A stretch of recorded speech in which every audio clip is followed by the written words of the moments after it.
Santa María del Diablo, capítulo 12. Me parece que estos indios no quieren escuchar la teología.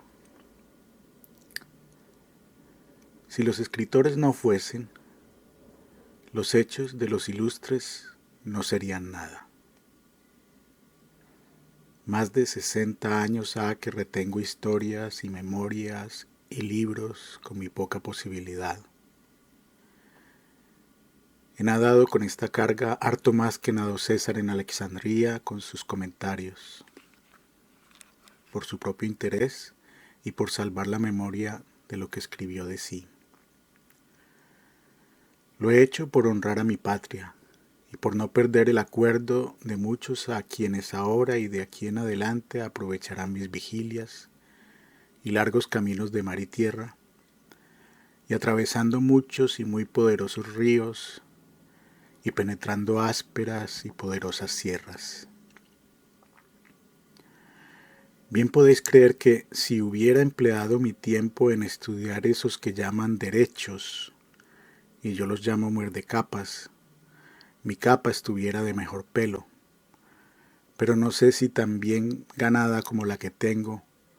que aunque no es de las ricas, basta por la merced de Dios para mi sustentación,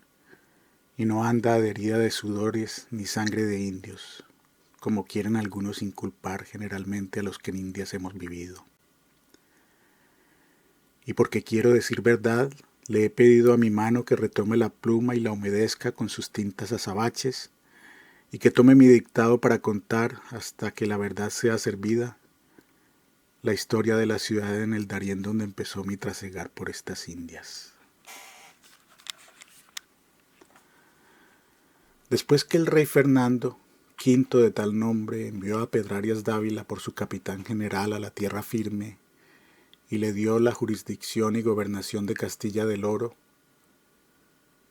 le señaló por término de su jurisdicción desde el promontorio que llaman Cabo de la Vela, que está en la parte norte 12 grados y algunos minutos de esta parte de la línea equinoccial, y de allí, corriendo la costa abajo por la vía del occidente, hasta la provincia de Veragua. Cuando Pedrarias pasó por Santa Marta, con más de 2000 hombres que llevaba, tomó allí puerto porque era de su gobernación. Envió a algunos de nosotros a leerles el requerimiento a aquellos indios, pero fuimos repelidos. Pocos días después, el martes 13 de junio, la víspera de Corpus Christi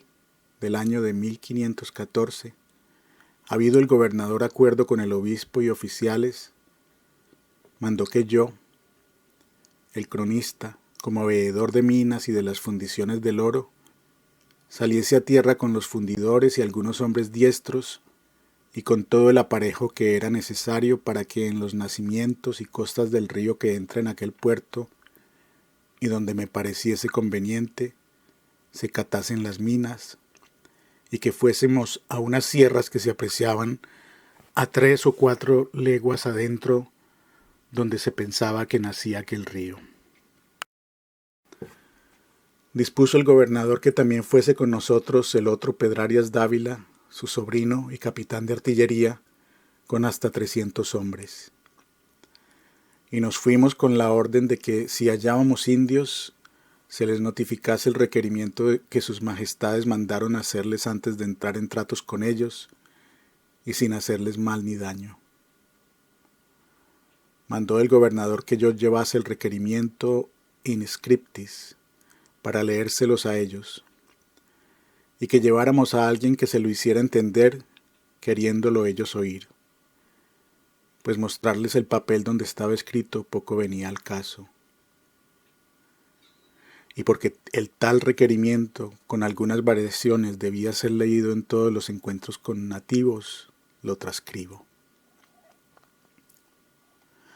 Artículo 1. De parte del muy alto y poderoso y muy católico defensor de la Iglesia, siempre vencedor y nunca vencido, el gran rey don Fernando, quinto de tal nombre,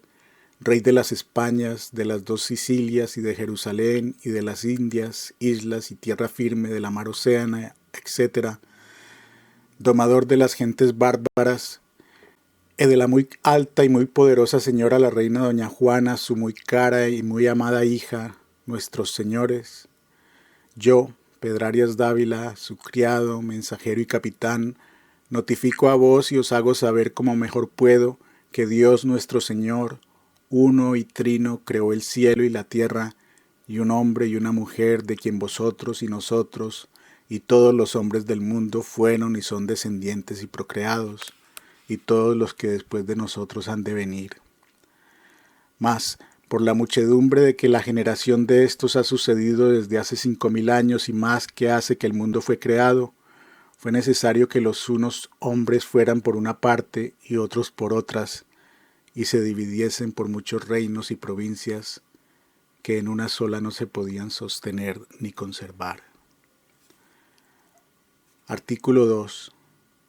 De todas estas gentes Dios nuestro Señor dio cargo a uno que fue llamado San Pedro, para que de todos los hombres del mundo fuese príncipe, señor y superior,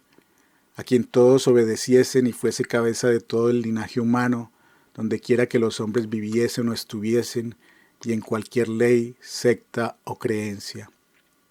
Y le dio todo el mundo por su reino y señoría y señorío y jurisdicción. Artículo 3.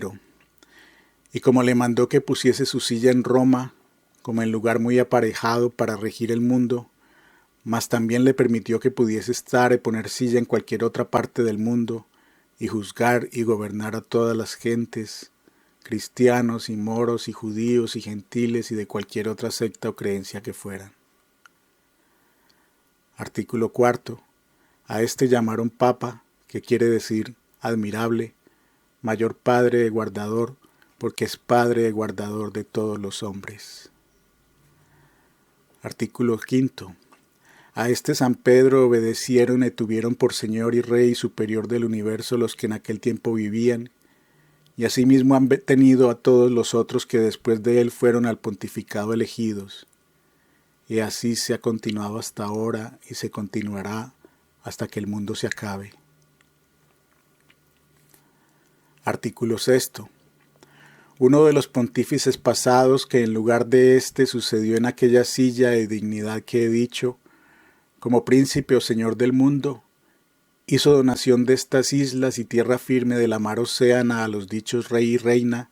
y a sus sucesores en estos reinos, nuestros señores, como todo lo que en ellas hay, según que se contienen ciertas escrituras que sobre ello pasaron, que podéis ver si quisiéredes. Así que sus altezas son reyes y señores de estas islas y tierra firme, por virtud de la dicha donación. Y como tales reyes y señores algunas islas y casi todas a quienes esto ha sido notificado, han recibido a sus altezas y los han obedecido y obedecen y servido y sirven como deben hacerlo los súbditos. Y con buena voluntad y sin ninguna resistencia, luego sin dilación como fueron informados de lo susadicho, obedecieron y recibieron los varones y religiosos que sus altezas enviaron para que les predicasen y enseñasen nuestra fe católica a todos ellos, de su libre y agradable voluntad, sin premura ni condición alguna, y se tornaron ellos cristianos, y lo son. Y sus altezas los recibieron alegre y benignamente, y así los mandan tratar como a los otros sus súbditos y vasallos, y vosotros sois tenidos y obligados a hacer lo mismo. Artículo 7. Por ende, como mejor puedo, os ruego y requiero que entendáis bien esto que os he dicho, y toméis para entenderlo y deliberarlo sobre ellos el tiempo que fuere justo, y reconozcáis a la Iglesia por señora y superiora del universo, y al sumo pontífice llamado Papa en su nombre, y al rey y a la reina en su lugar como a señores y superiores y reyes de estas islas y tierra firme, por virtud de la dicha donación, y consintáis y deis lugar a que estos padres religiosos os declaren y prediquen lo susodicho. Artículo 8. Si así lo hiciéredes, haréis bien y aquello que sois tenidos y obligados, y sus altezas y yo en su nombre os recibiremos con todo amor y caridad, y os dejarán vuestras mujeres y vuestros hijos y vuestras haciendas libremente, sin servidumbre, para que de ellos y de vosotros hagáis libremente todo lo que quisiéredes y por bien tuviéredes, y no os compelerán a que os tornéis cristianos, salvo si vosotros, informados de la verdad, os quisiéredes convertir a nuestra santa fe católica, como lo han hecho casi todos los vecinos de las otras islas. Y allende de esto, sus altezas os darán muchos privilegios y exenciones, y os harán muchas mercedes. Artículo 9. Si no lo hiciéredes, y en ello maliciosamente dilación pusiéredes, certifico que con la ayuda de Dios yo entraré poderosamente contra vosotros y os haré guerra por todas las partes y maneras que yo pudiere, y os sujetaré al yugo y obediencia de la Iglesia y a sus altezas, y tomaré vuestras personas y vuestras mujeres e hijos y los haré esclavos, y como tales los venderé y dispondré de ellos como sus altezas mandaren. Y os tomaré vuestros bienes, y os haré todos los males y daños que pudiere, como a vasallos que no obedecen ni quieren recibir a su señor, y le resisten y contradicen. Y protesto que las muertes y daños que de ellos se recrecieren sean a vuestra culpa, y no a la de sus altezas, ni a la mía, ni de estos caballeros que conmigo vinieron. Y de como lo digo y requiero, pido al presente escribano me lo dé por testimonio signado. Esto es lo que contenía el requerimiento con el cual el miércoles siguiente, 14 de junio de 1514, poniendo en efecto lo que el general mandó, y en apenas esclareciendo salimos en la playa más de 300 hombres muy bien armados, y entramos por la tierra adentro con el capitán Pedrarias, sobrino del gobernador que iba por su teniente, y los capitanes Villafañe y Gaspar de Morales, y yo y otros con la orden dada. Y para efectuar lo que el requerimiento decía, los religiosos se quedaron en los navíos hasta ver cómo sucedían las cosas. Llegamos como a 2 leguas del puerto, y en el camino hallamos 3 pueblos pequeños que los indios habían desamparado para huir al monte y a las sierras. Y por donde iban huyendo dejaban unas hamacas y mantas, y a un oro se halló en piezas labradas, escondido entre las matas. Y en un pueblo de estos, el más cercano al puerto, se hallaron muchos y muy hermosos penachos de plumas de papagayos y de diversos colores. Y pasado adelante, la gente nuestra iba muy desmandada y sin orden por culpa de los capitanes, e iban los cristianos tendidos como si anduvieran a caza de liebres, porque los indios que huyeron dejaban aquellas cosas apartadas unas de otras, y así los nuestros, por tomarlas, se derramaron por el suelo y se movían arrastrándose. Yo iba por un lado y llevaba a cargo ciertos mineros y plateros y personas que habían de dar las catas para buscar las minas, y otros 15 hombres de mis amigos y criados, que por todos seríamos hasta 30 personas. Sucedió que en cierto paso, a la subida de un cerro pelado, salieron algunos indios súbitamente y con muchos gritos, y como la gente iba esparcida, cada cual corrió por su lado. Pedrarias el mancebo, como buen caballero, con muy pocos se les enfrentó por una parte del cerro y se apresuró a juntarse con el capitán Villafañe, y con los pocos capitanes que acudieron a esta parte comenzaron a combatir. Y yo, con estos pocos que tenía conmigo, me hallé al otro lado del monte, y como íbamos más juntos que los otros, cargaron más indios sobre nosotros, y como la cuesta era alta y rasa, y los indios tenían posesión de lo alto, desde allí soltaban unas galgas o piedras muy grandes, que con mucho ímpetu vinieron rodando, sin que pudiéramos ampararnos de ellas, y al que topaban delante lo maltrataban, y fue obra de Dios que no murieran cristianos, pero hubo muchos descalabrados. Seguían porfiando los que estaban con Pedrarias y Villafañe y también nosotros,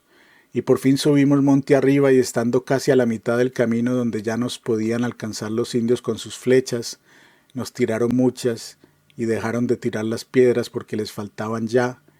y ejercitando sus arcos con una grita muy grande, acometieron a bajar algunos de los indios hacia nosotros.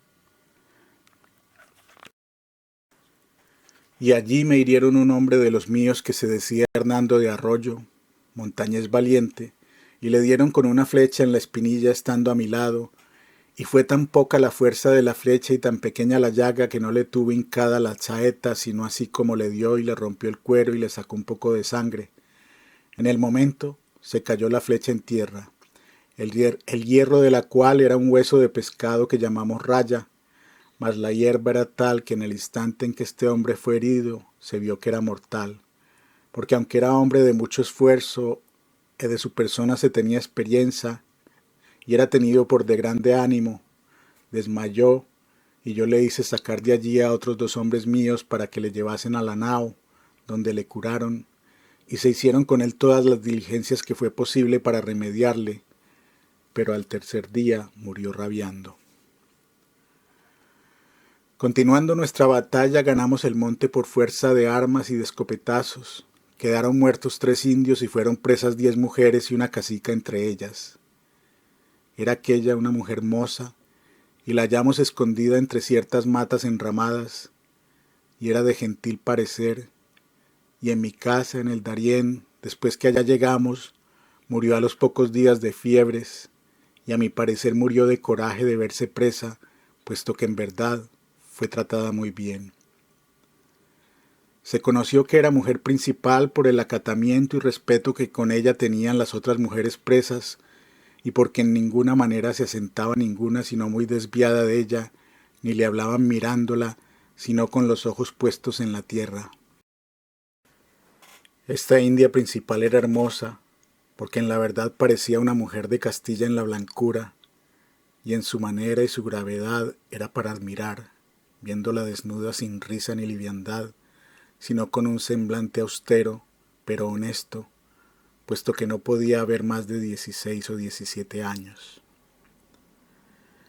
Y pasamos adelante en seguimiento de nuestro camino, y los indios apartados hacían rostros de cuando en cuando, y bajados de la otra parte de aquel cerro a unos llanos, seguimos hacia un hermoso río al que de lejos nos convidaban a llegar la sed de todos y el sol, que era más grande, y porque aquellos indios se retraían hacia aquella ribera, y por muy hermosos maizales que por aquella vega se mostraban. E íbamos en mejor orden que al principio, porque cuando estuvimos en la cima paramos a descansar y a comer de las mochilas, y estando ya cerca del agua nos alcanzaron 2 mensajeros del general, con quienes nos envió a decir que él venía cerca tomando posesiones y celebrando bautizos de lugares, y que los esperáramos, y así se hizo. Y cuando llegó a nosotros estábamos junto al río y éramos ahora, entre los salidos esa mañana y los traídos por el general, en total más de 1.300 hombres. Pasados aquel río llegamos a un pueblo de hasta 20 bohíos que estaba despoblado. En una casa de aquellas entró el general con todos los capitanes y con el contador y el factor y el alcalde mayor, licenciado Espinosa, y el teniente Juan de Ayora, y en presencia de todos yo le dije al gobernador: Señor, me parece que estos indios no quieren escuchar la teología de este requerimiento, ni vos tenéis quien se la dé a entender. Mande vuestra merced guardarle hasta que tengamos algún indio de estos en una jaula, para que despacio lo aprenda y el señor obispo se lo dé a entender. Y le entregué el requerimiento, y él lo tomó con mucha risa suya y de todos los que me oyeron. Quisiera yo que aquel requerimiento se les hiciera entender primero a los indios, pero como cosa excusada o por demás, no se trató de ello en aquel momento. De la misma manera, y andando el tiempo, esta actitud del general en esta entrada, de dejar de lado el requerimiento, asumieron los particulares capitanes en muchas otras entradas. Yo pregunté en el año de 1516 al doctor Palacio Rubios, porque él había ordenado este requerimiento, si quedaba satisfecha la conciencia de los cristianos con la lectura de aquel documento, y me dijo que sí, si se hiciera como el requerimiento mismo dice que debe hacerse. Pero me parece que se reía mucho cuando le conté de esta primera jornada en tierra firme y de otras que algunos capitanes habían hecho. Mucho más me podría yo reír de él y de sus letras, que estaba reputado por gran varón y por cual tenía lugar en el Consejo Real de Castilla, si pensaba que lo que dice aquel documento lo habían de entender los indios sin discurso de años y tiempo. Y como en el artículo 7º del mismo se les dice que tomen tiempo para deliberar sobre ello, ¿qué tanto ha de ser ese tiempo quisiera yo que allí se expresara? Pero si se les guardara o no, no me determino en eso. Solo sé que en el Darién algunas veces los capitanes ataban a los indios después de asaltarlos y se dedicaban a leerles el susodicho documento. Y hasta se supo de alguno que les leyó el documento a un centenar de indios muertos. Pero volvamos a la historia del desembarco en el lugar donde a la vuelta de unos años quedaría la ciudad de Santa Marta. Estando toda la gente reposando en aquellos bohíos, esperando a que el sol bajara, 2 horas después del mediodía los nuestros dieron alarma porque en un camino muy ancho y hermoso, lleno de árboles a los lados, venían más de 1000 indios flecheros, con mucha grita y sonando unos caracoles gruesos, y venían muy ordenados en escuadrón, con penachos y pintados de aquella vija que usan, que es muy fina y como bermellón, y se pintan toda la cara y la persona, que parece que están hechos de un fino carmesí, y aquella tinta la asientan con cierta mezcla de gomas que se les pega por muchos días, y entre sus efectos está que aprieta las carnes y da más vigor a la persona, y les parece a ellos que así pintados se ven muy elegantes y fieros, y aunque sean heridos y les corra mucha sangre, no parece tanta por estar todo el indio colorado. El general salió presto del pueblo al campo a recibir a los indios en el mismo camino, y ordenó a su gente en batallón, estando a menos trecho de 200 pasos los unos de los otros, y mandó que ningún escopetero ni ballestero tirase, y que se pusiese en tierra un tiro de pólvora, de bronce pequeño de hasta 2 quintales de peso, y que se pusiesen 2 lebreles, muy loados por sus dueños y de quienes por mucho correr no se escaparían los indios, en las alas o lados de nuestro batallón, y que cuando el general diese la señal que se tirase el tiro, se hiciese y en el instante se soltasen los perros, y que cada uno arremetiese a los enemigos. Digo que daba la señal y pegado fuego al tiro, el proyectil pasó por lo alto y no mató a ninguno, y luego que los perros fueron sueltos arremetieron el uno contra el otro y comenzaron a morderse sin preocuparse de irse tras los indios, y como los enemigos estaban lejos de nosotros y conocían mejor aquella región, se pusieron en huida, y como a los lados del camino ancho todo lo otro eran bosques cerrados, ningún indio fue tomado cautivo ni muerto. Luego de aquello pasamos una legua más adelante y por donde íbamos salían muchos venados, y como en nuestro ejército había buenos lebreles que conocían mejor aquella montería que la de los indios, se mataron aquel día 6 venados, que se comieron esa noche en el real donde fuimos a parar, con buena guarda, cerca de un río. También comimos 2 cerdos salvajes que los indios llaman báquiras. Fueron aquellas primeras horas en tierra firme llenas de muchas cosas dignas de contar y de nombrar. Se vieron muchas tórtolas y codornices y palomas torcaces y zoritas y muchas pavas de las graznaderas, tanto prietas como de las leonadas, y otras aves que llaman los cristianos faisanes, pero no lo son, puesto que en su gentil sabor no son inferiores a buenas perdices, y como tales tienen el plumaje, pero las colas largas. Hay en aquella provincia neblíes y gavilanes, esmerejones y cernícalos, y todas estas aves son comunes en la tierra firme, y algunas de las que se ha dicho mataron ballesteros ese día, en especial de las tórtolas. Yo hallé un azor en un pueblo el mismo día o el siguiente, muy hermoso, pero nunca oí después, en cuantos años hace que estoy en estas Indias, que los indios cazaran con aves. El caso es que este neblí o azor estaba suelto y cercado de cañas en un espacio como de 12 pies, y en una parte de este encerramiento había puesta arena menuda. Este día mataron los españoles 3 o 4 perrillos pequeños, gosques y mudos, porque no saben ladrar, y aunque les daban de palos y cuchilladas no se quejaban sino con cierto gruñir secreto o bajo que apenas se oye, y de estos tales perros gosques hubo muchos en todas estas islas y más en la tierra firme, puesto que en esta isla española y otras se acabaron. Hallamos mucho maíz hermoso en el campo y yuca y muchas arboledas de guayabas y guanábanas y otras frutas que son comunes en todas estas Indias y también muchas piñas. Y había muy buena agua de 2 ríos que vienen de las sierras al mismo puerto y a un estanque o laguna que hay allí, y en general aquella es hermosa tierra y de muy gentiles llanos y vegas y sierra y de buenas aguas y muy fértil y tiene buenas minas de oro. Y estos indios caribes y flecheros comían carne humana. Esto se supo porque en algunas casas se hallaron aquel día tasajos y miembros de hombres o de mujeres, así como brazos y piernas, y una mano puesta y salada, y collares con dientes humanos engastados que los indios se ponían por bien parecer, y calaveras de otros puestas delante de las puertas de las casas en palos hincados a manera de trofeos y recuerdos de triunfos sobre los enemigos que habían muerto o de los que se habían comido. Y como en todas las Indias, estos indios eran idólatras y eran también sodomitas abominables, y eso se supo a la sazón por conjeturas y después con el tiempo por muy cierto, porque entre otras piezas de oro labrado que se consiguieron aquí en Santa Marta,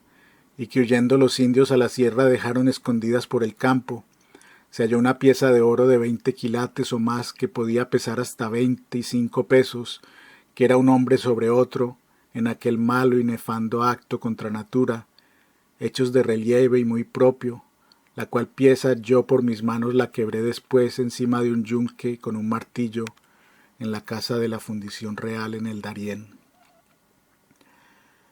Pasada la noche, al otro día, que era jueves de Corpus Christi, los hombres de la mar le dijeron al gobernador que el tiempo era bueno para proseguir nuestro viaje y que se debía ir a embarcar, y así se hizo, y dio licencia que la gente fuera esparcida con sus capitanes y que todos se encontraran temprano en el puerto a tal hora que se pudiesen embarcar. Y ninguno pensó demorarse demasiado, porque aún estaba vivo el recuerdo de cierto incidente ocurrido con un mozo del general en la isla de Dominica. En esa vuelta se hallaron en el campo y por donde retornamos alguna ropa de mantas y hamacas y 7,000 pesos de oro o más en diversas piezas labradas que los indios habían escondido en cestas entre las matas. Y en algunos lugarejos que los nuestros robaron no dejaron cosa que se hallase, y en especial en un pueblo se hubieron muchos y muy especiales penachos y hamacas y matas de algodón,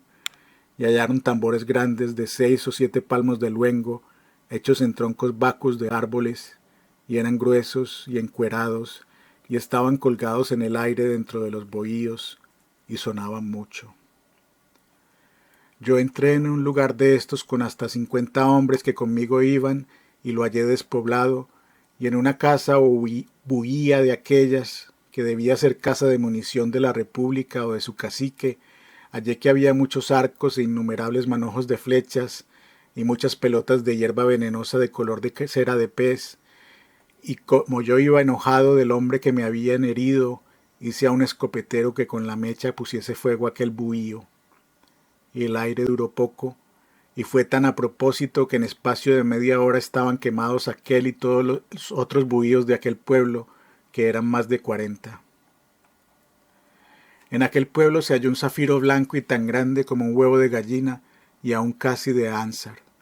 no muy azul perfecto, y se halló también una manta de 6 o 7 varas de luengo y de ancho a la mitad, con muchas pinturas entretejidas, y en ellas muchas piedras cornelinas y plasmas de esmeraldas y casidonias y jaspes, y también se consiguieron muchas piezas de oro labradas de diversas maneras y oros y leyes,